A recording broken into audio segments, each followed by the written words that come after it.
Hello and welcome to Connect. I'm your host, Randy Shabailo. On today's show, we'll have professional organizer Natasha Solvason and Todd Grabowski from the City of Saskatoon talking about infrastructure projects this year. As always, we'd like to connect with you. Follow us on Facebook at ConnectYXE, catch past interviews on YouTube, email us at connectyxe@gmail.com, or leave a message at 306-665-3796.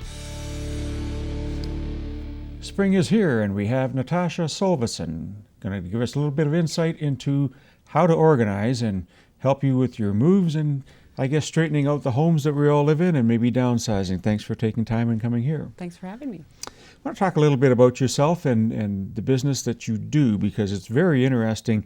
I know myself struggling with organizational skills at home and keeping everything neat.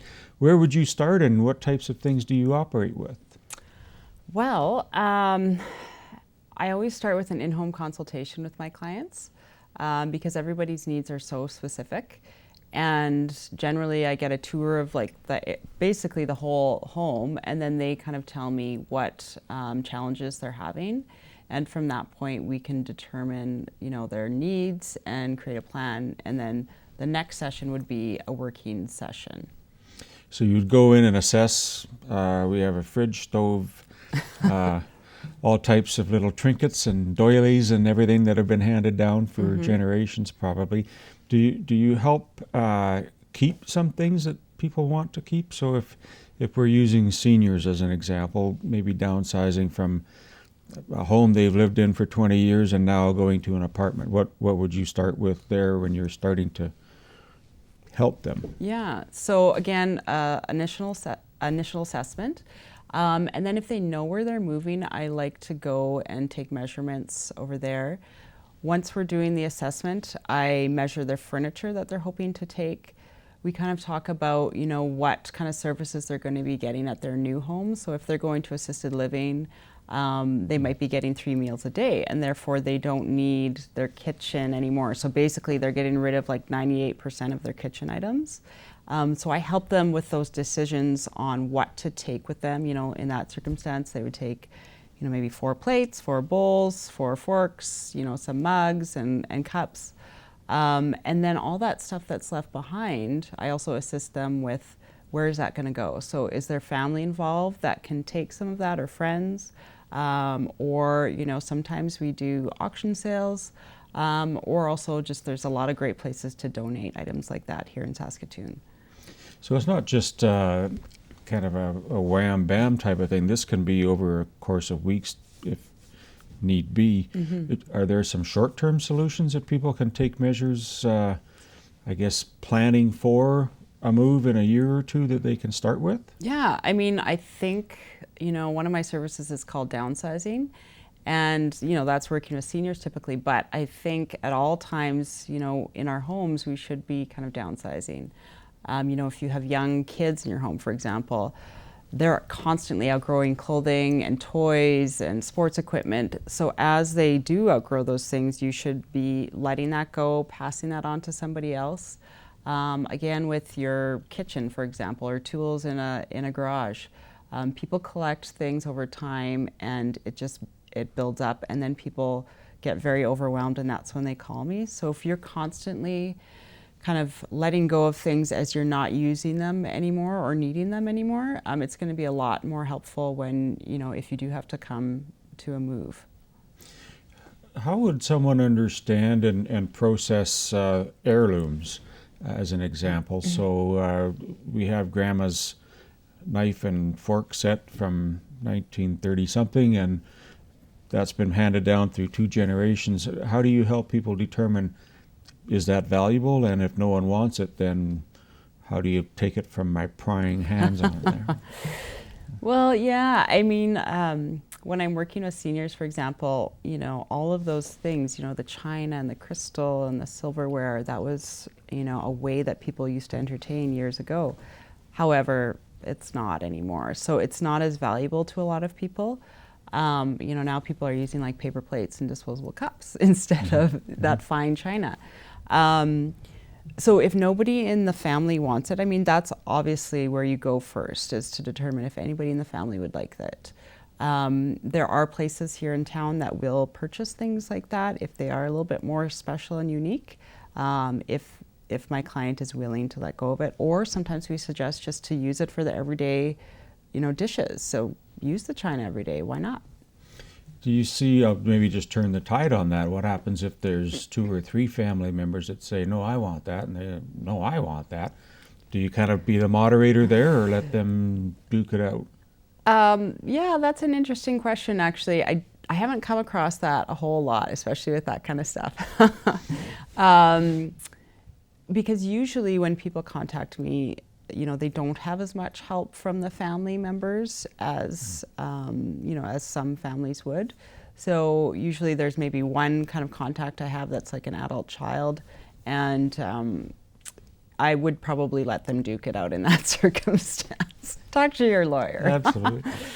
If you're looking at different scenarios, would that include moving someone from here to Regina or Calgary or something like that to another city? Would you help organize that move as well? Yeah, I mean, any moves, if they're moving to a different city and they want help on the other end unpacking, we can certainly recommend another company in that city.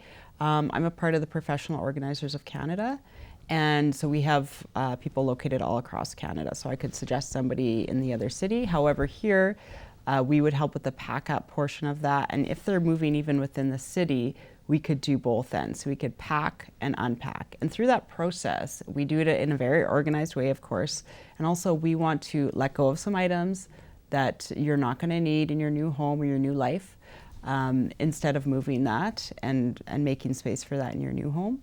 And then, if we're helping with the unpacking portion of it, we're going to create organizing systems in that new home right from the get-go, so it makes sense to you and your family, and so everybody it's more natural. They know where it's going to be, and even put sticky notes on the drawers until people figure out where everything is.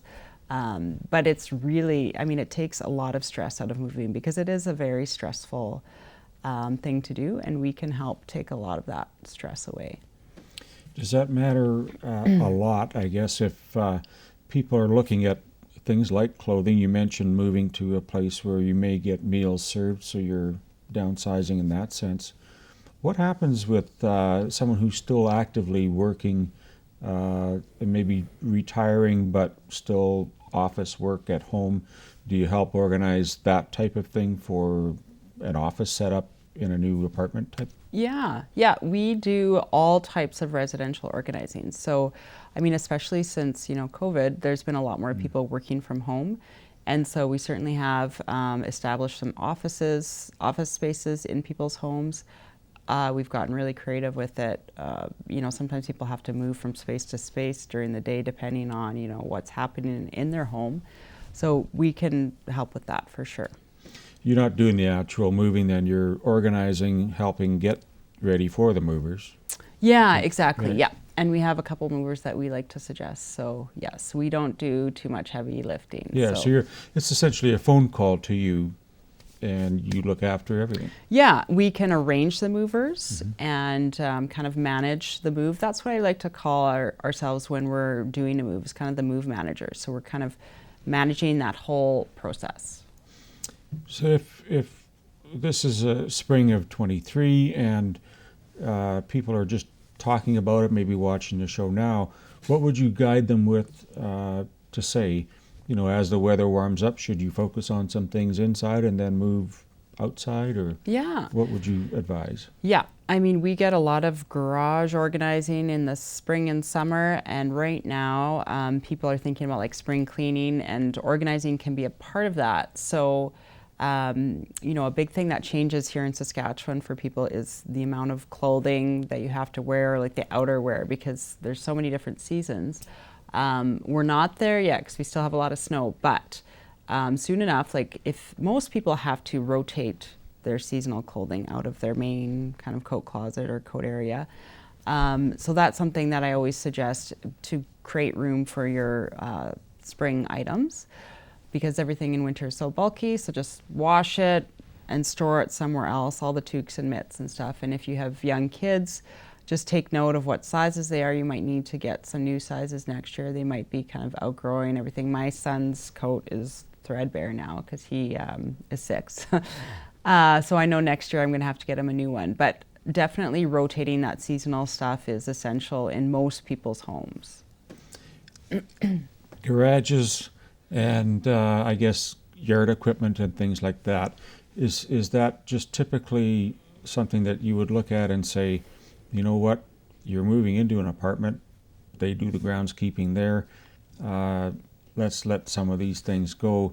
But for the woodworker or someone who's a lathe worker or millwright, would they be able to, I guess there's not a permissible thing that you do, but is there a way to incorporate that into their new residence in an apartment that can still sometimes, yeah, sometimes there is. You know, if it is a senior, for example, moving into a senior's residence, some of them do have like woodworking rooms and things like that. And I have known of some clients that have brought in some of their tools that particular space was lacking. So that's something definitely to, you know, look into when they're moving. If that's something that's important to them, then they probably should be searching for a place where they could continue that work. And again, you know, there is some really great places in Saskatoon to donate tools and things like that. I know too, with some of the auctions, tools sell very well. So, you know, if they're having to let go of those things, there's definitely options. Well, if someone did want to reach out and maybe just have a conversation with you about some options, how would they go about reaching you and your company there? Yeah, they can find my website, homefreeorganizing.ca. I'm on Instagram and Facebook, so they can find me at any of those places. Thanks so much for taking time and coming down. Thank you so much. Stay with us. We'll be right back.